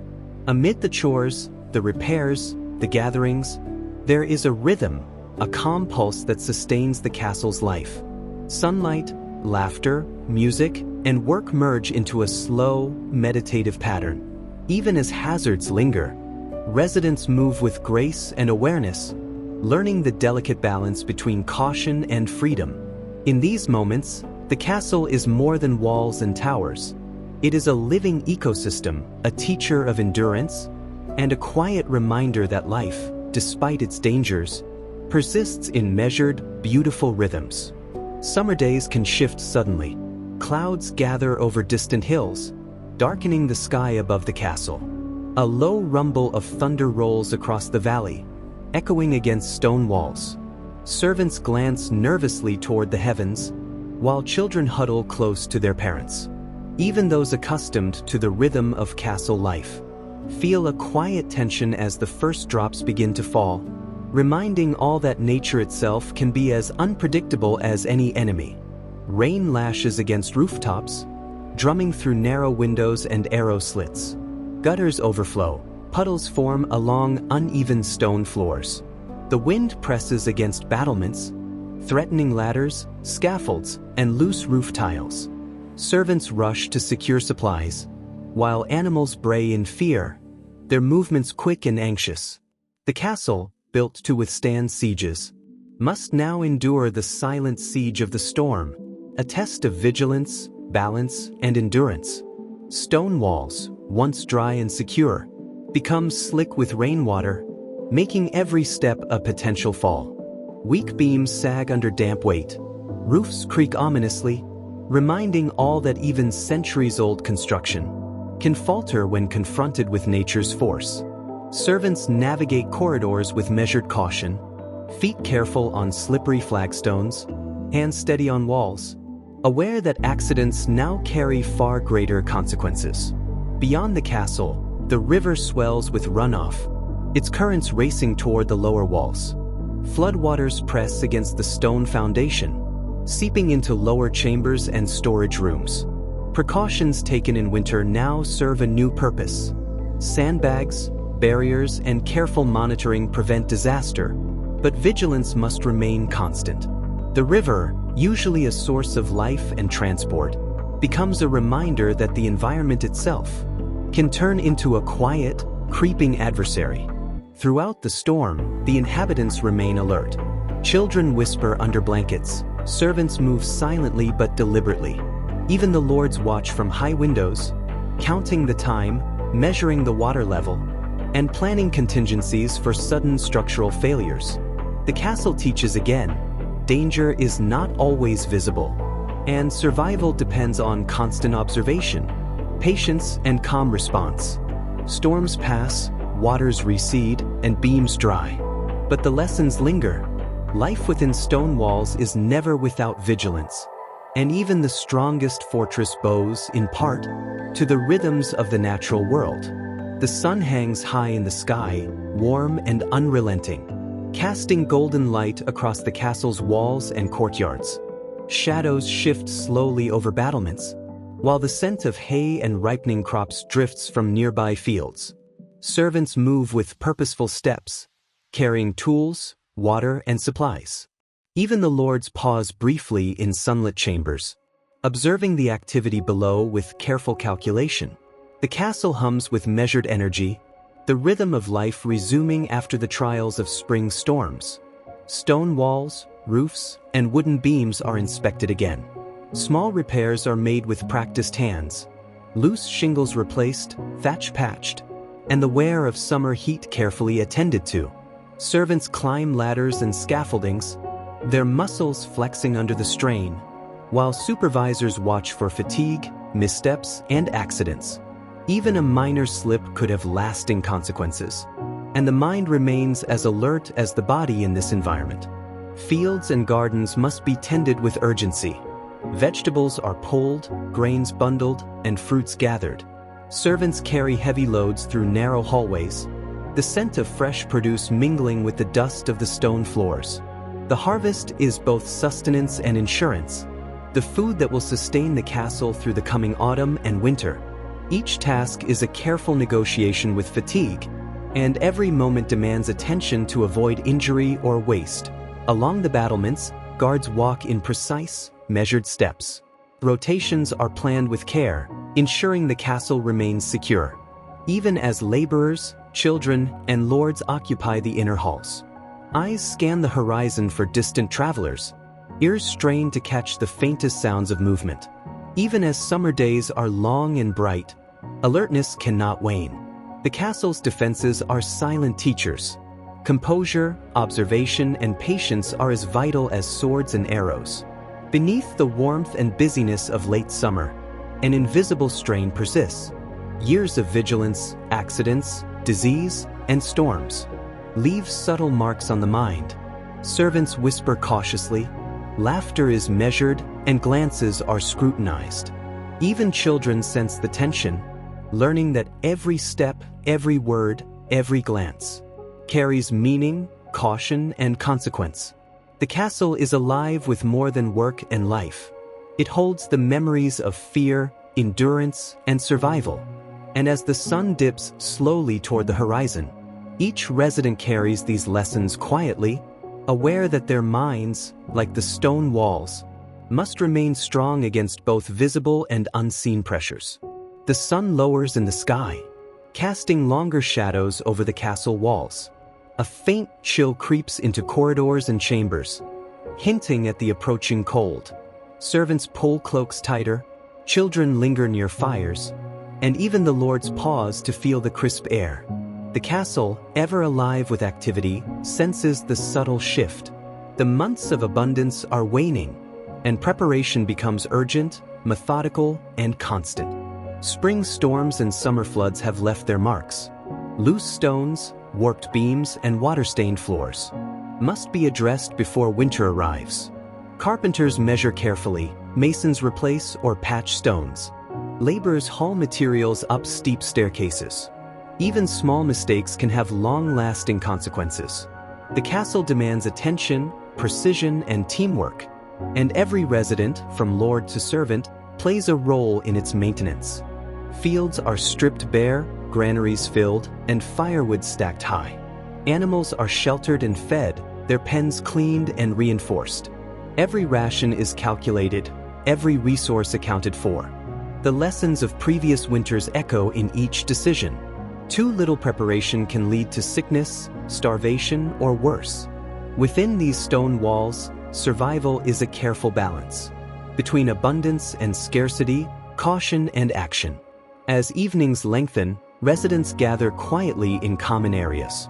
Conversations are soft, reflective. Stories of past storms, winter hardships, and narrow escapes pass from one generation to another. The castle itself seems to listen, absorbing the voices, the laughter, and the quiet sighs. Even in the face of hardship, there is a shared understanding. Life within these walls demands endurance, care, and attention. In these moments, bonds strengthen, and the human spirit finds quiet resilience, a light against the approaching cold and darkness. Every corner, every stair, every wall holds memory. Lessons of vigilance, patience, courage, and survival. The castle is more than stone and timber. It is a silent teacher, a keeper of human endurance. The inhabitants, seasoned by trials of storm, fire, disease, and frost, carry these lessons forward, embedding them into routines, habits, and careful thought. Even as autumn deepens, they walk through halls with a mixture of caution and quiet confidence, aware that life is fragile, yet remarkably resilient. Within these formidable walls of stone, autumn deepens, and the sun dips earlier behind the distant hills. Stone walls, once warm with summer light, now hold long shadows that stretch across courtyards and halls. Servants move briskly, aware that daylight is fleeting. Fires are lit earlier, filling corridors with a soft, golden glow, while the scent of wood smoke drifts through chambers. Even the animals sense the change, huddling closer, ears twitching, waiting for the cold to come. With the harvest stored and summer abundance waning, every ration and supply is weighed carefully. Bread is sliced thinner, firewood conserved, and water from wells is measured with precision. Even minor oversights become significant. A forgotten bundle of grain, a neglected stack of wood, can ripple into larger problems, increasing tension, and forcing all to remain vigilant. The castle, though mighty, reminds all that survival depends on foresight and careful attention to detail.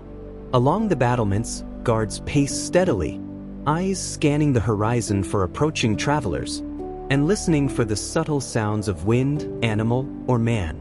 Inside, servants move quietly through narrow corridors, steps measured to avoid accidents. Children are taught again the importance of caution, learning that life within these stone walls demands constant awareness of both seen and unseen dangers. Even the lords, resting in their chambers, cannot ignore the lessons of past winters. Vigilance is as necessary as warmth, food, and fire. With winter approaching, a quiet tension settles over the castle. The mind recalls the harsh lessons of prior seasons: storms, illness, structural hazards, and scarcity. Conversations are softer, steps more deliberate. Every creak of timber, every gust of wind through the battlements, becomes a reminder of the precarious balance between safety and danger. The castle, a silent observer of centuries, teaches that anticipation and preparedness are as vital as courage and endurance. Residents move with care, yet hearts are heavy with expectation. Children learn patience, servants plan and coordinate, lords make decisions with calculated foresight. Even in this late autumn, when days are short and nights long, there is resilience in the rhythm of preparation. Stone walls, wooden beams, flickering fires, and narrow corridors shape both body and mind, instilling an awareness that survival is not only a matter of food or warmth, but of calm, measured thought, and shared vigilance. The castle becomes a living teacher, reminding all that every season carries its lessons, and that the human spirit must remain steady. Even as the world outside grows cold and dark, a brittle chill creeps into the castle, whispering through arrow slits and gaps in stone. Water left in buckets freezes overnight, and breath forms clouds in the narrow corridors. Servants wrap themselves in layers of wool and fur, while children huddle near small fires, their eyes wide with wonder and fear at the shifting seasons. Even the lords pause at high windows, watching frost creep across the battlements, and feeling the first whispers of the harsh winter yet to come. The first snow falls slowly, drifting over towers, walls, and courtyards. It hushes the castle with a quiet, fragile blanket, softening the sounds of labor and the echo of footsteps. But the beauty carries a warning. Snow hides slippery stones, masks uneven floors, and makes each step outside the warmth of hearths a careful negotiation. The castle, serene beneath white layers, reminds all that even wonder can harbor danger. Inside, fires are stoked continuously, but the cold seeps into the bones of stone walls. Sleep becomes restless, hearts quicken at minor sounds, and the mind recalls stories of past winters, filled with sickness, scarcity, and loss. Servants check supplies repeatedly, children watch shadows with heightened caution, and lords plan rations, firewood, and watch rotations with precision. The castle, ever a teacher, presses its residents to vigilance once more, showing that winter demands not only endurance of the body, but constant awareness of the mind. Even before deep snow, the hardships appear. Water from wells may freeze partially, pathways become treacherous. Winds bite through cloaks and furs alike. Tasks that seemed simple in summer now require calculation, care, and physical effort twice the usual measure. Fires must burn longer, meals be carefully rationed, and every moment of human movement must be balanced against potential danger. The castle, with its stone and timber, stands firm, but inside, the residents learn that resilience is forged in anticipation, preparation, and steady resolve. As the first snow settles and temperatures fall, the castle is both sanctuary and trial. Its walls protect from the outside cold, yet demand constant effort to remain habitable.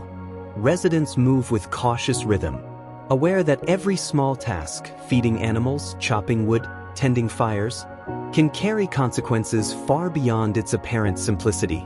The mind, sharpened by anxiety and preparation, becomes as vital a tool as the body, and in the quiet, frozen air, the castle whispers its eternal lesson. Survival requires not only strength and warmth, but patience, vigilance, and respect for the relentless rhythms of the world outside. The castle is now shrouded in deep winter. Snow piles against walls, drifts through battlements, and blankets courtyards in a cold, silent expanse. The wind whistles through arrow slits, rattling doors and shaking wooden beams. Fires burn constantly, their warmth a fragile shield against the endless cold. Outside, the world is frozen and unyielding, and inside, the residents feel the weight of isolation settle in, as days blur into one another beneath pale winter light. Snowstorms strike suddenly, covering paths, collapsing weak roof sections, and testing the strength of walls and scaffolds. Servants scramble to clear pathways, restack firewood, and ensure animals are safe. The castle, so formidable against human enemies, must now endure relentless assaults from nature itself. Even children, playful in fleeting moments, learn caution. A hidden icicle, a slippery stone, or a drifting snowdrift can bring sudden danger. Food stores, though carefully managed, dwindle as winter progresses. Bread is sliced thinner, meat and dairy carefully portioned. Water, drawn from frozen wells, requires labor and persistence. Every morsel carries significance, every fire fuels warmth and survival. The lords watch supplies, servants measure meticulously, and the castle's inhabitants adapt to scarcity with patience, ingenuity, and constant vigilance. The rhythm of daily life slows, each task weighed for necessity, and the castle teaches that survival is a delicate balance of resource and restraint. Isolation presses heavily on minds already weary from winter. Darkness falls early, corridors grow silent except for cautious footsteps. Fear, frustration, and anxiety seep into conversation, while small mistakes magnify in significance. Servants whisper cautiously, children cling to familiar faces, and even the lords pace, restless, counting supplies and monitoring fires. Cabin fever takes hold, and the castle, a magnificent fortress, becomes a crucible testing endurance of body, mind, and spirit alike. Yet life persists. Meals are shared quietly, fires are tended with care. Watch rotations are precise, ensuring safety through the long nights. Every movement, every breath, every quiet task is an act of resilience, an affirmation of survival. The castle may feel oppressive, yet it teaches strength. That endurance, vigilance, and calm resolve can carry one through even the harshest storms. In the frozen silence of deep winter, the inhabitants learn again that survival is not a matter of luck alone, but of careful thought, shared effort, and unwavering patience. Midwinter grips the castle with relentless force. Snow layers thick outside, weighing down roofs, and the wind howls through battlements and narrow corridors. Inside, the cold penetrates even heated chambers, and every resident feels the constant strain. Fatigue, stress, and the weight of endless vigilance press upon bodies and minds alike, reminding all that survival is never effortless within these stone walls. In cramped quarters, illnesses spread quietly but swiftly. Coughs echo through corridors, fevers burn cheeks, stomachs churn from spoiled or insufficient rations. Servants tend the sick with careful hands, while children watch with apprehensive eyes. Even minor infections can escalate, and the castle's residents are reminded that human frailty remains a formidable adversary, even more so than winter's chill. Amidst the cold, fires burn relentlessly. Iron braziers, wooden beams, and straw underfoot make every spark a potential disaster. Occasionally, small blazes erupt, quickly contained, yet terrifying in their suddenness. Smoke curls through narrow halls, and the castle's inhabitants breathe cautiously, aware that even warmth carries risk within these formidable walls. The lessons are clear: vigilance, attention, and calm resolve must govern every movement, even in the pursuit of comfort and survival. Snow and ice strain the architecture. Beams creak ominously, stone walls shift subtly under pressure. Frozen water seeps into cracks, expanding and threatening stability. Servants and masons inspect carefully, reinforcing weak spots and shoring up passageways. Even the smallest lapse could cascade into collapse, reminding all that the castle's fortitude depends on constant care and careful observation. The castle teaches again that safety is never guaranteed. Residents move deliberately, rationing energy, balancing warmth, food, and alertness.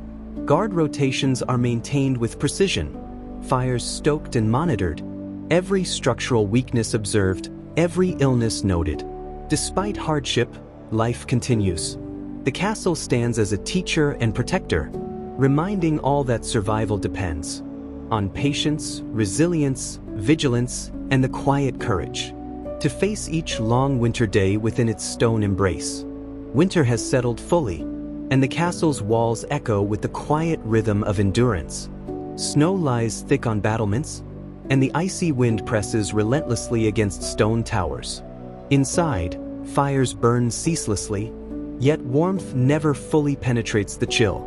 Residents move with care, their muscles stiff, their breath visible in the cold air. Even the most routine tasks feel monumental, and the long season tests both body and spirit. Weeks of scarcity, vigilance, and cold leave visible marks on every resident. Servants' hands are cracked and raw. Children's eyes are heavy with drowsiness. Even lords, seated in their chambers, feel the invisible weight of responsibility. Every step carries caution, every thought measured. Sleep is short, interrupted by the sounds of wind, shifting snow, and creaking timbers. The castle teaches endurance as a daily lesson. Patience, precision, and calm awareness are as vital as warmth and food. Amid the fatigue, a quiet hope begins to stir. The days are lengthening imperceptibly, and sunlight glimmers faintly on frosted surfaces. Residents sense the approaching thaw. the promise of softer soil, flowing water, and the renewal of gardens. Yet this anticipation carries its own tension, reminding all that preparation cannot cease, and that the final stretch of winter can be as treacherous as its onset. The castle, with its narrow corridors, creaking beams, and cold stones, shapes the minds of its inhabitants as much as their bodies. Isolation and fatigue press heavily, but the rhythms of daily tasks, shared responsibility, and measured routines cultivate resilience. Children, taught by careful observation, learn patience and caution. Servants internalize foresight and composure. Lords refine judgment and vigilance. The human mind becomes as vital a tool as fire or fortification in the quiet of late winter evenings. Residents gather near hearths, listening to the soft crackle of flames. Stories of past storms, near disasters, and survival pass in whispered tones, reinforcing the bonds that allow the castle to function as both refuge and teacher. Even in the harshest conditions, life persists. The castle imparts a silent lesson. Endurance is not merely survival of the body, but cultivation of the mind, a steady, patient fortitude that carries its residents through winter's longest nights. As winter reluctantly loosens its grip, a subtle warmth returns to the air. Sunlight filters through narrow windows, touching frost-dusted stone with a gentle glow. Snow begins to melt along battlements and courtyards, trickling in rivulets over flagstones and into drains. Servants step carefully through puddles, feeling the first hints of a season that promises renewal. Even animals stir with renewed energy, sniffing the fresh air, sensing that the long, harsh months are ending. With the thaw comes labor of a different kind. Courtyards are swept, corridors washed, and soot and grime from winter fires are scrubbed away. Tapestries are aired, hearths cleaned, and every corner of the castle receives attention. Even children are enlisted, learning responsibility and the value of contributing to the household's upkeep. The castle hums with activity, a rhythm of restoration and careful observation, as stone and timber, once frozen and weary, are refreshed. Winter has left its mark on the castle. Beams sag under the weight of snow, stones have shifted, flooding may have weakened lower chambers. Masons measure and replace stones, carpenters reinforce beams. Every repair is deliberate, precise, and cautious. The inhabitants are reminded that survival depends not only on food or warmth, but on constant care of the walls, floors, and ceilings that protect them from both nature and human threats. As the days lengthen and temperatures rise, residents move with a lighter step. Children play with careful abandon. Servants complete tasks with measured efficiency. Lords walk the battlements, observing the castle and surrounding lands with renewed focus. Even the weary hearts of winter regain a spark of optimism. The castle, once oppressive and testing, now feels like a living, breathing organism, responding to the rhythms of seasons, labor, and care. The thaw reminds all that cycles govern life within stone walls. Every season brings its own lessons, dangers, and rhythms. Through winter's trials and spring's renewal, residents learn the value of vigilance, endurance, and foresight. The castle teaches patience, resilience, and respect for both the elements outside and the human spirit within. Life resumes with cautious optimism, and even the quietest corners of the castle echo with the promise of warmth, growth, and measured joy. Clouds roll in over distant hills, dark and heavy, threatening sudden rain. The wind picks up, rattling doors and loose shutters, while the first peals of distant thunder echo across the castle walls. Servants pause in their tasks, watching the sky and listening for the telltale signs of a storm. Even children, accustomed to the rhythms of castle life, press close to hearths and familiar faces, learning once again that nature can shift from calm to peril in moments. The thawed snow and early rains fill the river beyond the walls. Its currents, usually steady and gentle, grow restless and loud. Water rushes against stone foundations, and lower chambers near the banks feel damp and precarious.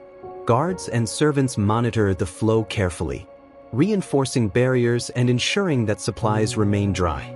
The river, a source of life in warmer months, reminds all that it can also become an adversary, and that vigilance must continue even as spring brings hope. Despite the looming storms, life must resume.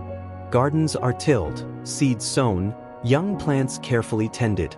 Servants work with renewed purpose, balancing urgency with caution. The castle's survival depends not only on stored supplies, but on the careful anticipation of growth. A meal grown for months, nurtured with diligence, and protected from sudden floods, frost, or careless missteps. Even the smallest seed becomes a symbol of careful planning, patience, and human resilience. Amid the bustle, a sense of cautious hope emerges. The warmth of the sun touches frozen stones. The sound of flowing water and rustling leaves reminds all that life persists even after the harshest season. Conversations are softer, smiles quieter, and children's laughter carries a careful joy. Yet beneath the optimism lies memory. Lessons of winter, storms, scarcity, and vigilance remain deeply etched in every resident's mind. The castle, steadfast and silent, teaches balance, joy tempered with awareness, hope aligned with preparedness. Throughout the castle, activity flows like a measured current. Tasks are completed with care, watches are maintained, fires burn steadily. Even as spring storms approach, residents navigate the challenges with careful coordination, patience, and shared responsibility. The castle embodies the delicate balance of human life between work and rest, caution and optimism, survival and growth. And in these quiet rhythms, the inhabitants understand once more: endurance, vigilance, and measured hope are the pillars that allow life to continue within stone walls. Through each season, storm, and sunrise, the first true warmth of spring seeps into every corner of the castle. Tender shoots push through the softened soil, and small buds appear along vines and hedgerows. Animals stir more energetically in the courtyard. Birds return to nest upon battlements and rafters. Even inside the stone walls, a subtle vitality returns. Chambers feel lighter, corridors less oppressive, and the rhythm of daily life quickens, infused with cautious joy. Winter's toll is visible everywhere. Beams, frozen and strained, are replaced or reinforced. Stone walls show small cracks, carefully patched by masons. Paths are leveled, drains cleared, and roofs mended. The castle hums with activity, each resident contributing in their way, aware that the strength of the fortress depends as much on careful labor as on stone and timber. The work is steady and methodical, a reminder that preparation and foresight are necessary for survival and comfort. As repairs progress, a quiet rhythm emerges. Children gather to help with simple tasks. Servants coordinate to maintain hearths and kitchens. Lads and guards carry materials with care, sharing stories and laughter in short bursts, a welcome relief after months of isolation. Even lords walk among the workers, offering guidance and oversight, reminding all that life in the castle is a shared endeavor, where each hand and each thought matters. With winter behind and spring unfolding, daily routines regain their structure and pace. Meals are planned with fresh supplies, fires are tended methodically, guards resume longer patrols with energy restored. Every resident finds balance between work and rest, vigilance and play, duty and simple enjoyment. The castle, once a crucible of hardship, now offers a space where life flows with measured grace. Even small joys, sunlight on a stone floor, laughter echoing through halls, the smell of baking bread, carry profound significance, reminding all of the resilience and continuity of life. The castle, enduring and silent, absorbs the energy of spring, growth, warmth, laughter, and renewed motion. Stone and timber, once strained and weary, now support a living, breathing community. Residents move with purpose, care, and cautious optimism, and even the quietest corners seem to hum with the return of life, hope, and steady rhythm. Through seasons of hardship, snow, ice and isolation. The lessons endure: vigilance, patience, endurance, and cooperation. And as spring asserts itself, the castle becomes not only a fortress, but a home, a teacher, and a sanctuary for the human spirit. The days lengthen, and the sun warms the stone walls with steady light. Gardens, once barren under frost, now bloom with fresh greens, early herbs, and flowering shrubs. The sound of flowing water in the castle moat and nearby river mixes with the songs of returning birds. Servants and children move with renewed energy, their steps lighter, their hearts lifted, feeling that the long struggle of winter has begun to fade. The castle gardens become a center of activity. Rows of vegetables are tended meticulously, flowers are pruned and watered, and the soil, softened by spring rains, yields easily to spades and hands. Even small hands assist with gentle tasks, learning the rhythms of planting, watering, and harvesting. Each seed planted is an act of hope, a reminder that careful attention and labor sustain life beyond stone walls. The thawed waters of the river demand constant attention. Swollen currents threaten lower paths and storage areas, and debris carried by winter floods must be cleared. Guards and servants work together to maintain barriers, reinforce embankments, and guide water through channels. The river, once a threat during storms, becomes a resource to be respected and managed. It teaches vigilance, patience, and the subtle art of balance. As the castle thrives in late spring, residents turn thoughts toward the coming summer. Stores are inventoried, seed stocks organized, and livestock checked. Fires are stoked less frequently, yet hearths remain ready for use. Children play under watchful eyes. Servants carry out long-planned chores. Lords and stewards make lists, prioritize tasks, and ensure the safety of all. Even in gentle warmth, the lessons of winter remain. Preparedness, foresight, and shared responsibility are the keys to survival. Through shared labor and careful routines, the castle's inhabitants strengthen bonds of trust and cooperation. Laughter and conversation return more freely. Stories of past storms, long nights, and survival are retold, carrying both wisdom and comfort. The castle, once a strict teacher of hardship, now supports a community alive with connection, reminding all that endurance is more than personal strength. It is shared effort, careful planning, and the steady cultivation of relationships that sustain life through every season. The sun climbs higher, casting longer light over the castle walls and courtyard. Stone surfaces warm under its steady gaze, and the air grows thick with the scent of soil, flowers, and livestock. Residents feel the subtle shift in rhythm. Tasks must be completed before the heat intensifies. Water must be carried to gardens and kitchens, and the once gentle river now moves with lively currents, reminding all of nature's ever-changing pulse. Even the youngest children sense the energy of summer, their laughter mingling with the hum of bees and the rustle of leaves.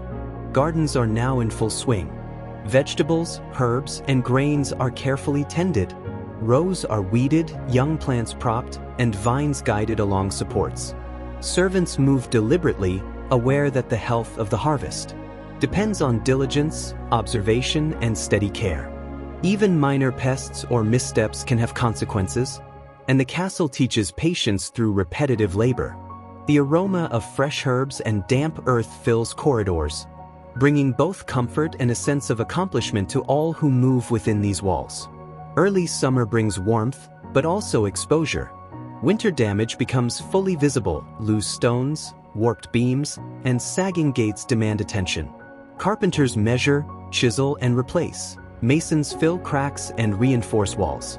Every repair, large or small, is a reminder of the delicate balance between survival and neglect. Residents move around cautiously, aware that even in sunlight, the castle requires constant vigilance. The labor is steady, rhythmic, and almost meditative, a dance between human effort and the steadfast stone structure. With crops thriving and repairs underway, thoughts turn toward celebrations. Simple festivals, feasts, and small gatherings bring respite from labor. and allow moments of joy, reflection, and shared storytelling. Children practice games in courtyards, servants prepare decorations. The lords and stewards plan meals and gatherings with careful foresight. Even in anticipation of leisure, the castle teaches discipline. Every detail must be managed, every precaution taken, so that enjoyment does not compromise safety or order. Daily life settles into the steady cadence of summer. Early mornings bring work in gardens and kitchens. Midday heat slows activity. Evenings carry the soft sounds of conversation and laughter. Residents move in harmony with the rhythms of labor, nourishment, and rest.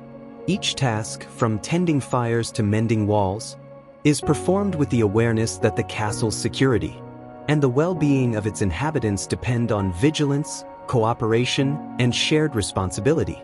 And in these long summer days, the castle hums with life. A fortress of stone, yes, but also a home, a community, and a place where endurance, care, and human spirit combine to carry life forward, quietly, steadily, and beautifully. The sun climbs relentlessly, casting golden light over the castle's stone walls and battlements. Shadows shorten, air grows warm and thick. Residents feel the heaviness of the heat, and every movement requires measured effort. Fires, once necessary for warmth, are now tended cautiously, used only for cooking and essential tasks. The castle hums with a different rhythm, slower, deliberate, careful, yet infused with the quiet energy of life sustained through countless seasons and trials. Animals, vital to the castle's sustenance, demand constant attention. Cows, sheep, goats, and chickens are watered and fed. Stalls are cleaned, pastures checked for safety and nourishment. Servants move rhythmically, balancing labor with vigilance, aware that every creature's health sustains human survival. Children watch and learn, understanding that stewardship of life is as essential as maintaining stone walls or fires. The castle becomes a living ecosystem where care and attentiveness extend to all its inhabitants. Summer brings both abundance and risk. The river flows fully, its currents strong and lively. Moats must be monitored, wells kept clear, and cisterns inspected. Servants and guards cooperate to direct water, ensuring that crops, livestock, and people receive what they need. Even small lapses, a blocked drain, a leaking pipe, can cause disruption. The castle teaches that vigilance, observation, and steady hands remain essential even in the height of warmth and comfort. Despite labor and vigilance, small moments of leisure appear. Children play under dappled sunlight, servants share quiet conversations, lords walk through gardens, noting growth and progress. Stories of past winters, spring thaws, and survival are retold around hearths or in shaded courtyards. These moments, brief and gentle, allow minds and bodies to recover and reinforce bonds of community, trust, and shared experience. The castle, though a fortress, shows itself to be a home, where measured joy and quiet reflection coexist with duty and vigilance. Even in midsummer, thoughts turn to the approaching autumn. Seeds are saved, stores checked, and early harvest plans made. Walls and roofs are inspected for the rains to come. Tools are sharpened, pathways cleared, and animals guided toward readiness. The castle teaches foresight, that preparation and diligence are never seasonal, and that the lessons of past winters, storms, and scarcity must guide every choice, every movement, every plan. And so life continues, steady and deliberate, with residents moving in harmony with nature's cycles, anticipating the next season, yet appreciating the warmth, growth, and vitality of midsummer within these enduring walls. The fields and gardens reach their fullest bounty. Vegetables, grains, and herbs stand tall, ripe for gathering. Servants move with care and purpose, plucking ripe produce, bundling grains, and storing the harvest for months ahead. Children assist where they can, learning to recognize ripeness, to handle tools safely, and to appreciate the subtle rhythms of planting and growth. The castle hums with quiet energy, every corner alive with the satisfaction of life sustained. With the harvest comes celebration. Simple festivals brighten the castle halls and courtyards. Music hums softly, laughter echoes, and shared meals honor the season. Residents gather to give thanks for life, labor, and endurance. Even the smallest participants, children and animals, feel the pulse of communal joy. The castle, a place of vigilance and survival, transforms briefly into a space of warmth, connection, and gentle delight. Late summer also brings reminders of past storms and winters. Roof tiles are inspected, wooden beams checked, and stonework reinforced. Carpenters and masons work with steady hands, patching minor cracks, shoring up weakened areas, ensuring the fortress will remain strong through the coming seasons. Every repair is a lesson in foresight, patience, and care, and residents observe that the well-being of the community depends as much on diligence as on courage.